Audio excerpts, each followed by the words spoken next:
Lucifer, ange de lumière ou prince des ténèbres. Depuis des siècles, le nom de Lucifer fascine autant qu'il effraie.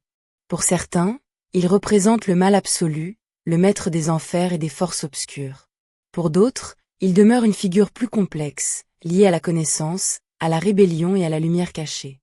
Entre textes religieux, traditions occultes, mythes anciens et interprétations modernes, le personnage de Lucifer reste entouré de mystères. Mais qui était réellement Lucifer? Était-il un ange déchu consumé par l'orgueil, ou une figure spirituelle dont l'histoire aurait été transformée au fil du temps? L'origine du nom Lucifer. Le mot Lucifer vient du latin luxfer, qui signifie littéralement « porteur de lumière ». Dans l'Antiquité, ce terme désignait l'étoile du matin, c'est-à-dire la planète Vénus visible à l'aube. Bien avant d'être associé au diable, Lucifer était donc lié à la lumière céleste et à l'éclat du ciel. Dans certains anciens textes religieux, le terme apparaît pour évoquer un être brillant tombé du ciel. C'est avec le temps, et surtout à travers certaines interprétations chrétiennes, que Lucifer sera progressivement assimilé à Satan. Lucifer est la chute de l'ange. La tradition la plus connue raconte que Lucifer était autrefois un ange de lumière d'une grande beauté. Créature céleste proche du divin, il aurait été doté d'une intelligence et d'un éclat exceptionnels. Mais selon la légende, Lucifer aurait été consumé par l'orgueil. Il aurait refusé de se soumettre à Dieu et désiré égaler la puissance divine. Cette rébellion aurait provoqué une guerre céleste opposant les anges fidèles aux anges rebelles. L'archange Michel aurait alors chassé Lucifer du paradis, précipitant sa chute dans les ténèbres.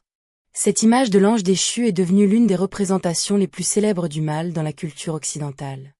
Lucifer est-il vraiment Satan? C'est une question qui divise encore historiens, théologiens et spécialistes des traditions ésotériques. Dans la Bible, les passages mentionnant directement Lucifer sont rares et parfois sujets à interprétation. Certains chercheurs estiment que l'association entre Lucifer et Satan s'est construite progressivement au fil des siècles, notamment à travers la littérature religieuse et médiévale.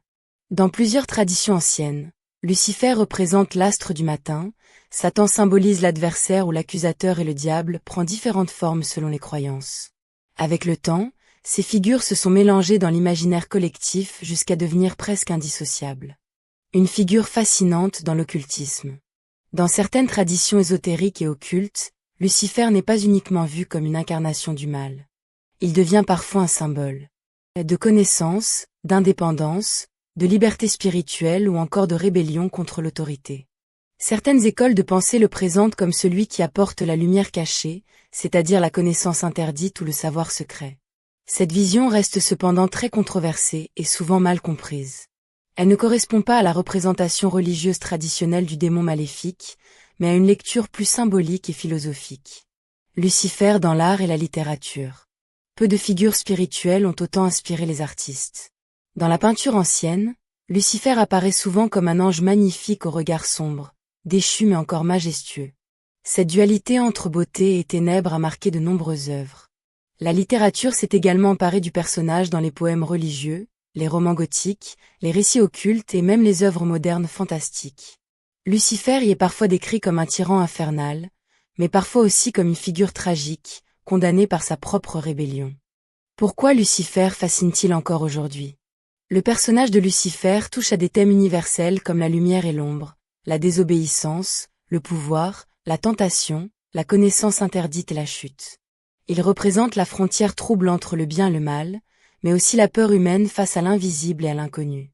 Dans la culture moderne, Lucifer continue d'apparaître dans les films, les séries, les jeux vidéo, les livres ésotériques et les récits spirituels contemporains.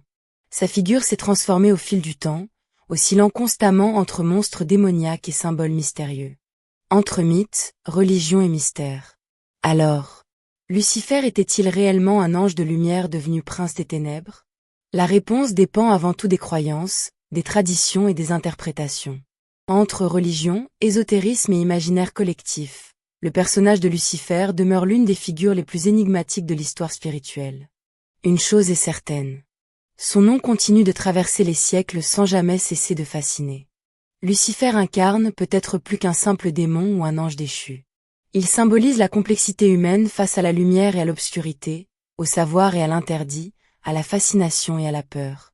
Et c'est sans doute cette ambiguïté qui fait de lui l'un des plus grands mystères de l'histoire occulte.